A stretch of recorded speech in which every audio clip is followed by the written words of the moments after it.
बस आपके हृदय में वो जागरण होना चाहिए, वो उत्कंठता होनी चाहिए। आप एक बार कथा सुनेंगे ना तो आपको लगेगा कि मैं बार बार कथा सुनूं, क्योंकि ये कथा ही ऐसी है कि ये पल पल नूतन मार्गदर्शन देती है। ये हर वक्त ये कथा नई, कितनी भागवत कथा होती है कि नहीं? आपने भी इससे पहले कई कथाएं सुनी होंगी और भी सुनेंगे, पर इस कथा का महिमा ही, महात्म्य ही ऐसा है, जितना आप सुनेंगे उतना ये आपको नूतन मार्गदर्शन देगी, नूतन ज्ञान देगी। तो आइए श्रीमद् भागवत कथा के पद्म पुराण के अंतर्गत जो महात्म्य है, उस महात्म्य से हम आज की इस मंगल यात्रा को प्रारंभ करते हैं। होई भजन रही तामस देहा। अगर आपके मन में ईर्ष्या है, द्वेष है, तिरस्कार है, घृणा है, इस प्रकार के अवगुण अगर आपके हृदय में है तो होए भजन नहीं तामस देहा। ये सब तामस के चिन्ह है, संकेत है। इन सब भावों को, अवगुणों को हृदय से निकालो और मन को शुद्ध कर कर श्रीमद् भागवत कथा के श्रवण का आप प्रयोजन करो। श्रीमद् भागवत कथा के महात्म्य में स्वयं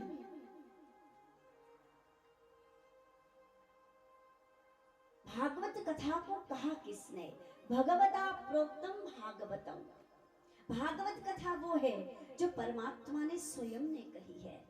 श्री नारायण ने अपने मुख से जिस पुराण को, जिस शास्त्र को प्रकट किया है, उसे श्रीमद् भागवत कहा जाता है। भागवत जी के प्रधान जो वक्ता है वो स्वयं श्री आदिनारायण परमात्मा है। और इस सृष्टि के प्रारंभ में प्रभु ने ब्रह्मा जी को इस भागवत कथा का श्रवण कराया था।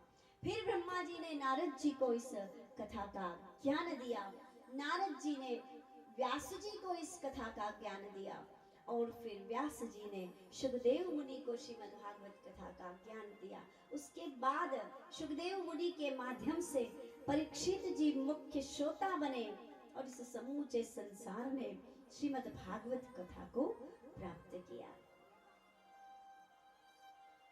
शरीर से, मन से अवगुणों का त्याग करना, इसे आप किस प्रकार समझते हैं, किस प्रकार सोचते हैं?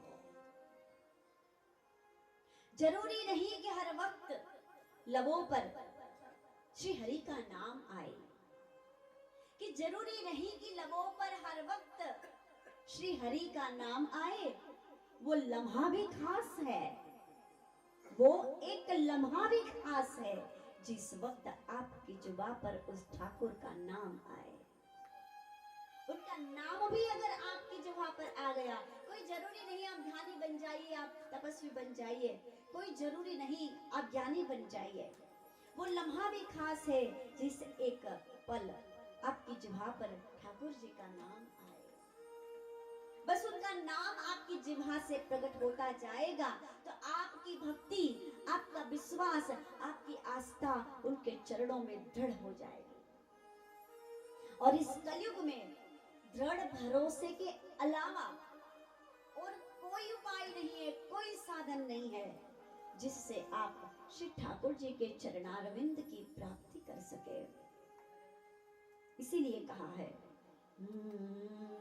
दृढ़ चरणन केरो भरोसो,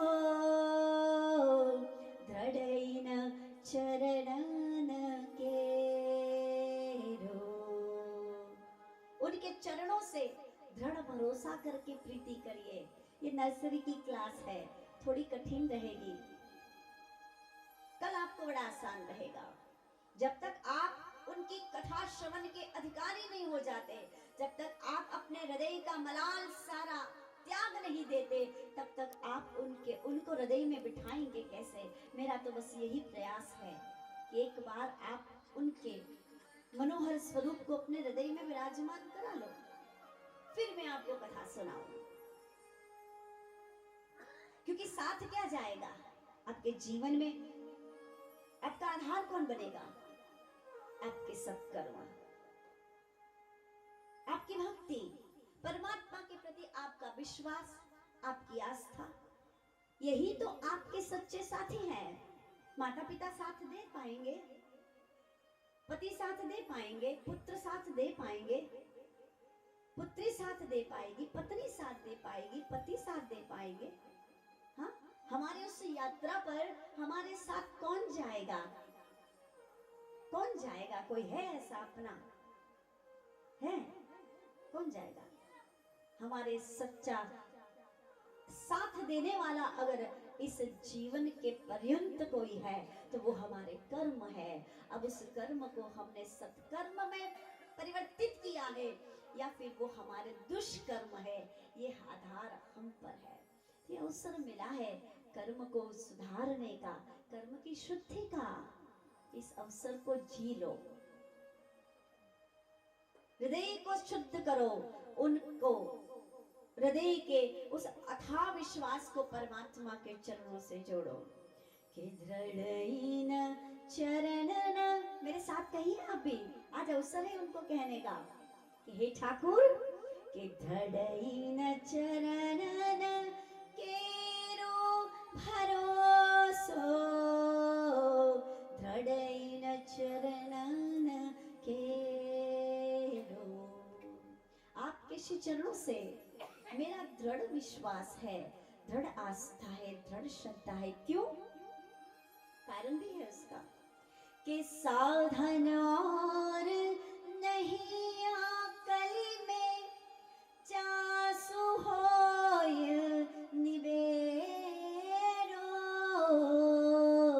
सूर कहा कहे दुविध आंधरो, के बिना बोले को तेरो भरोसो, दृढ़ चरणन केरो। श्री वल्लभ नख चंद्र छटा बिन, सब जग माह अंधेरो, दृढ़ चरणन केरो भरोसो, दृढ़ चरणन केरो। कथा के प्रारंभ में ऐसे महापुराण का श्रवण करते हुए जो स्वयं भगवान ने अपने हृदय से प्रकट किया है, भगवता उदितम भागवतम, ऐसे भागवत शास्त्र के महापुराण के सानिध्य में अपने हृदय का विश्वास समर्पित करते हुए श्रीमद् भागवत कथा के महात्म्य का प्रथम श्लोक, जहां पर सच्चिदानंद घन परमात्मा को वंदन किया है, कुल देवी को वंदन किया है, श्री गणेश जी को वंदन किया है, 33 कोटि देवताओं को वंदन किया है, मंगलाचरण में इस श्लोक को कहा है।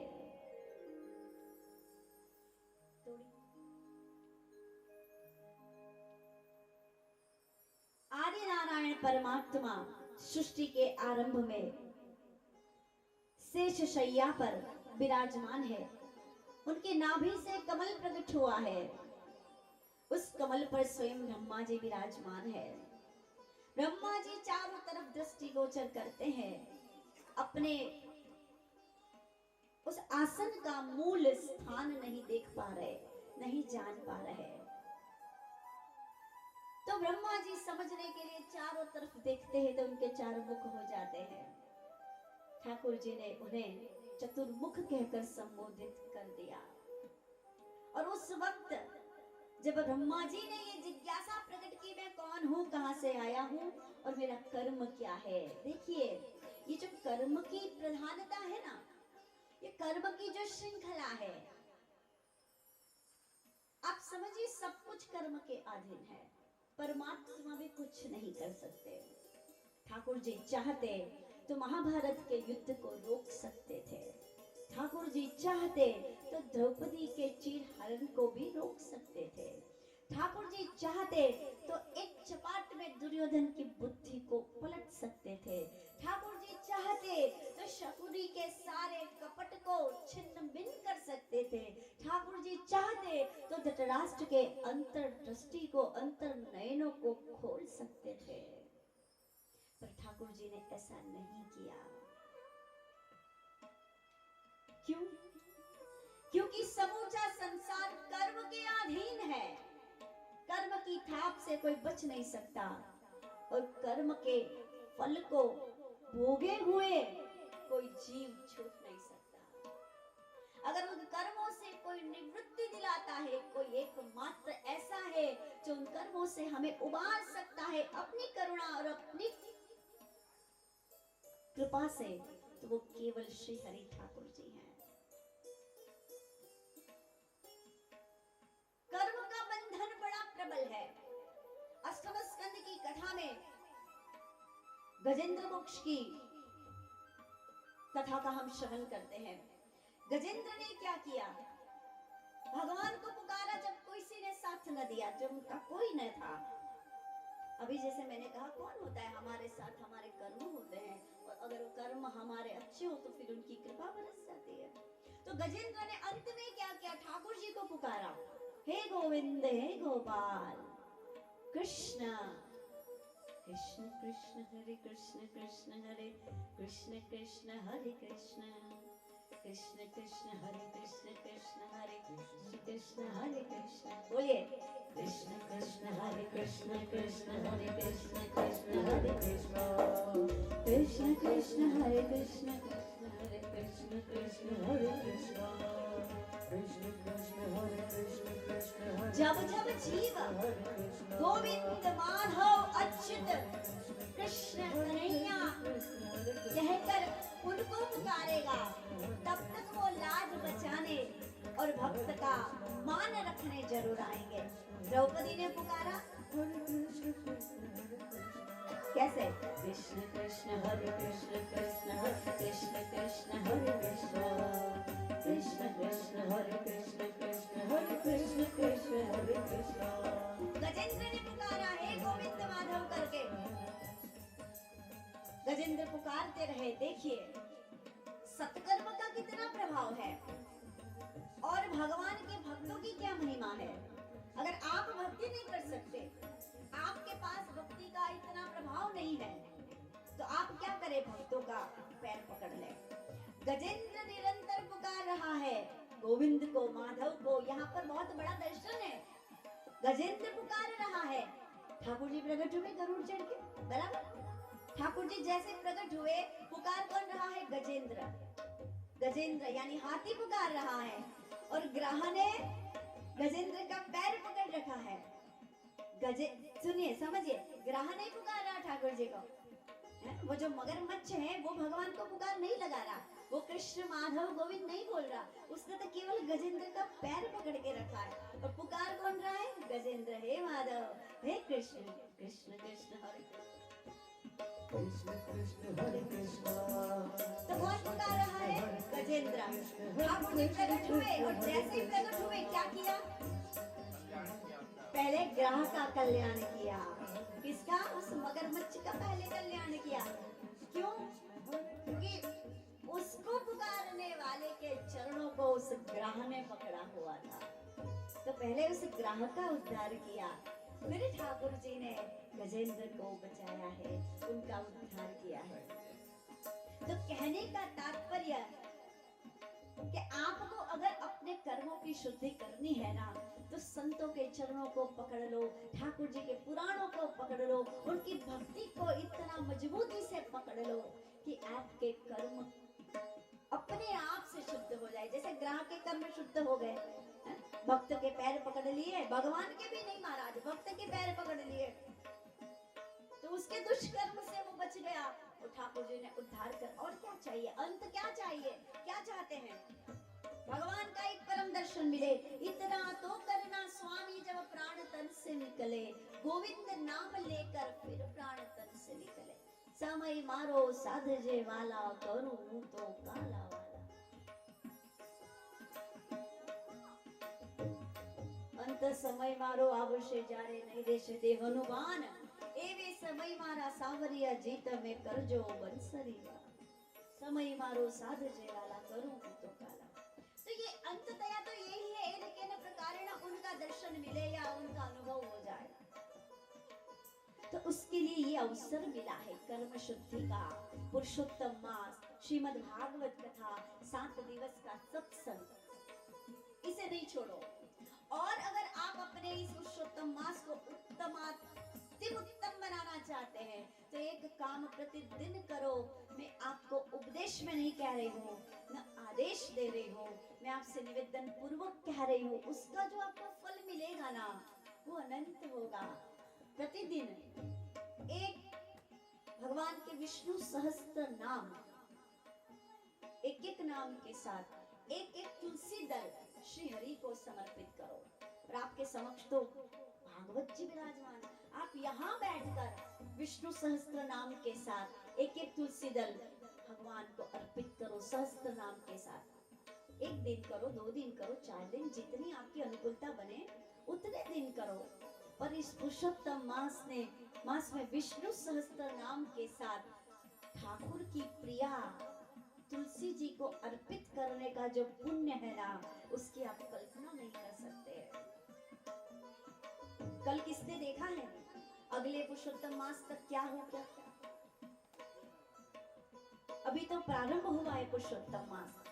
ऐसे ऐसे कार्य आप जरूर करें इस पुरुषोत्तम मास में। और एक उत्तम कार्य कर सकते हैं, तुलसी जी की सूखी डंडी होती है, उसे रुई में लपेटकर गौ माता के घी में डुबोकर उस दीपक को श्री हरि के समक्ष प्रज्वलित करो। ये पुरुषोत्तम मास में करने वाले महत्वपूर्ण कार्य है, जिससे अनंत गुना पुण्य की प्राप्ति होती है। श्री हरि बहुत प्रसन्न होते हैं क्योंकि तुलसी उनकी प्रिया है। और जब ठाकुर जी को आप उनकी प्रिया को समर्पित करेंगे तो कितना प्रसन्न होंगे। तो ये सारे कर्म है, एक एक दिन सत्कर्म करो परमात्मा को प्रसन्न करने के लिए। तो महाराज यहाँ पर परमात्मा को प्रसन्न करने के लिए बारंबार नमस्कार किया है, नमन किया है। सच्चिदानंद रूपाय विश्वोत्पत्त्यादि हेतवे तापत्रय विनाशाय श्रीकृष्णाय वयं नमः।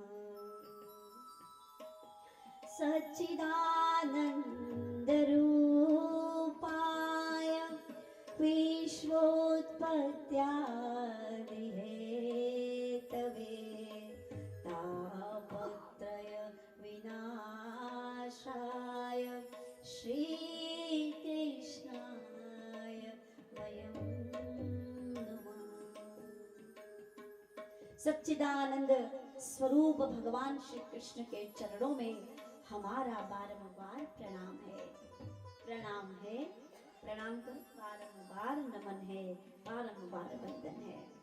सच्चिदानंद घन स्वरूप परमात्मा जो सत्य है, केवल परमात्मा ही सत्य है। ये हम कहते हैं, ये हम पढ़ते भी हैं, ये हम जानते भी हैं, पर बताइए क्या हम ये समझते हैं कि केवल परमात्मा ही सत्य है? अगर हम ऐसा समझते, ऐसा हम जानते हो ना, अनुभव करते हो ना, तो हम में से कोई भी चोरी ना करे, हम में से कोई भी झूठ ना बोले, हम में से कोई भी रिश्वतखोरी ना करे, हम में से कोई भी काला धन इधर उधर ना करे। अगर हम ये स्वीकार करते हो, जानते हैं, समझते हैं, पर मानते नहीं है, मानते हो तो हम ये सब ना करें कि परमात्मा सत्य है। सिया राम मैं सब जग जानी करहु प्रणाम जोरी जुग पानी। क्या हम ऐसा करते हैं? सिया राम मैं सब जग जानी करहु प्रणाम जोरी जुग पानी।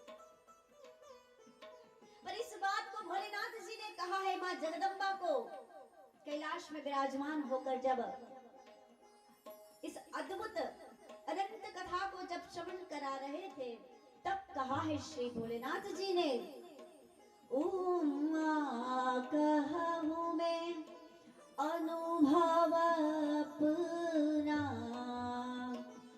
उमा कहूँ मैं अनुभव अपना, सत हरि भजन जगत सब सपना।